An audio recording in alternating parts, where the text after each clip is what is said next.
I'm just sitting here thinking of all the people in the media who are describing almost de rigueur as it is a surprise that the Brexit vote went the way it did. I'm saying, surprise? Do you do any research? 71% of Greeks oppose the European Union, and they should. 61% of the French oppose the European Union. 48% of those in the Netherlands, of those in Germany, oppose the European Union. The Austrian election that just took place, the Freedom Party was newly formed. Their guy should have won the presidential election. It's going to the Supreme Court because there are so many questionable electoral practices once he was ahead in the vote.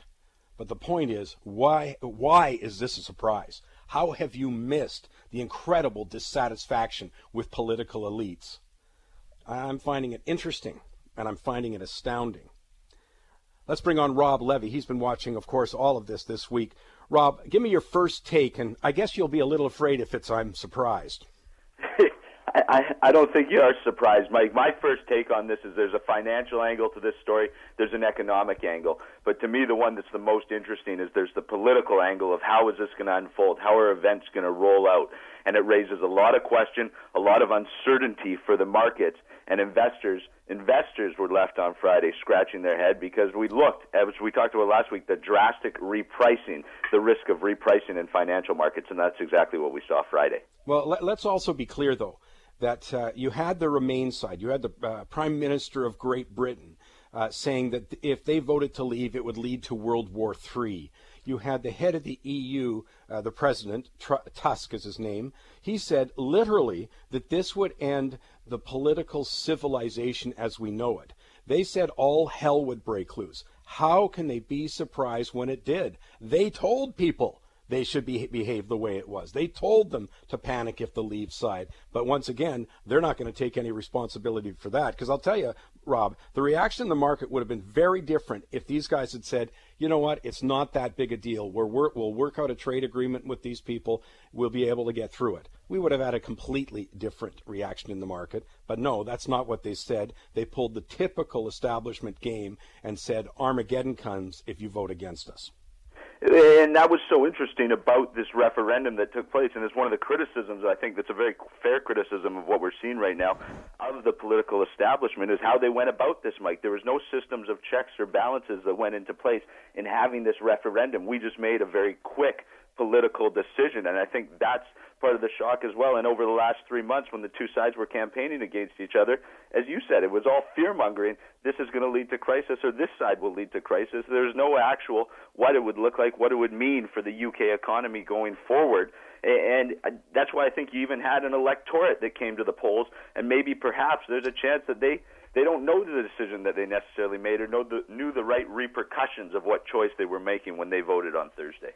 Yeah, as I pointed out to Jill Bennett earlier, but the problem is all they're doing is asking the Leave side voters that, as if someone voting Remain had a better idea on it, who could tell me actually the intricacies of what agreements they had in place, what happened if it was.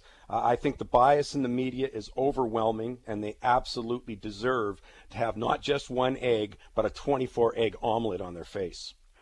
And that's fair enough. That is certainly fair enough. But this uncertainty now going forward, there's a lot of questions and not a lot of answers. And that's what I think the markets need going forward, is some certainty about what it's going to look like. And I don't know that those answers are necessarily going to come.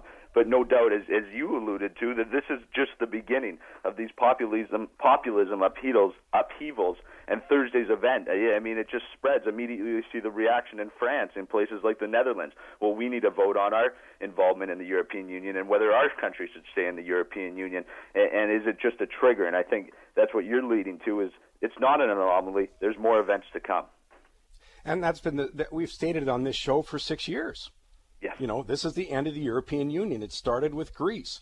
It's the end of the welfare state. People just can't wrap their heads around it, no matter how much evidence continues to build. The EU is in trouble because it hasn't solved its sovereign debt crisis, hasn't made a phenomenal mess of the refugee crisis, that they haven't, their entitlements are not going to get paid.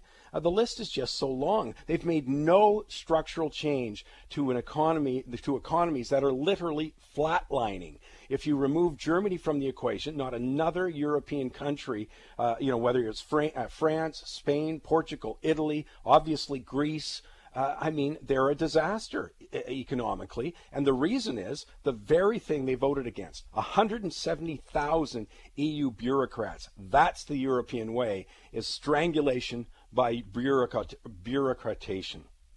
I just made that word up, by the way, Rob. Yeah, it's a good word. You had me convinced, so I'm okay with it. Yeah, there you go. I think I just made it up. Very good. But they have, in the uncertainty part, and I think you're absolutely right. The uncertainty part, though, how incompetent as a government should you be that you didn't have contingencies if it went against you? That is pure incompetence, given how much is at stake. I mean, they should have a plan B rolled out right now saying, okay, we lost that vote. There we go. But they didn't. No. It's hardly confidence inspiring. And I agree with you completely, and that's what we saw in the markets, was the fact that there was no contingency in place. There's no way. How are we going to support this? We saw gold on Friday up over $100 at one point. The pound going from above $1.50 to all the way down to $1.32, and these are just anomaly-type moves in currency and financial markets. It was the third biggest currency move of a Western currency that we've seen in our lifetime. It's absolutely astonishing. And that uncertainty, just to touch on gold quickly, holding above 1,300, I think is something to watch. As we talk about safe haven assets, do they continue to get a bid through this? And I think it's very likely if there's more to come.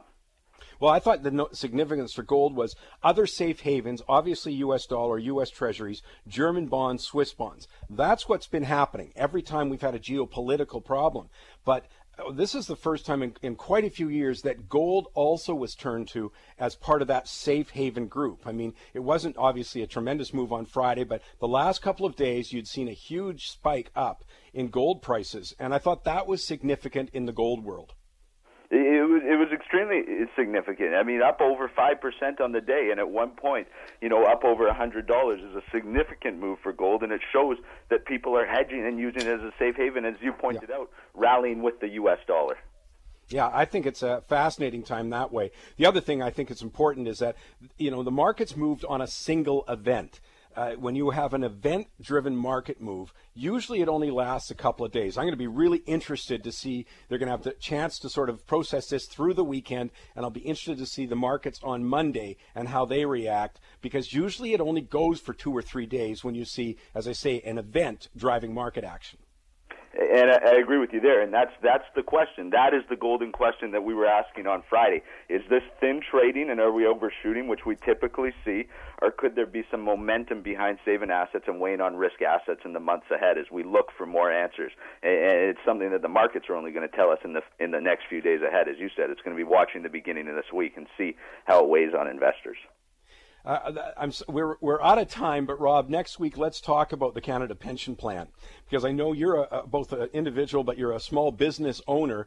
They're talking about raising your premiums as a small business person. I'll be interested to get your perspective on it. I'm looking forward to it, Mike. Great stuff. Thanks, Rob.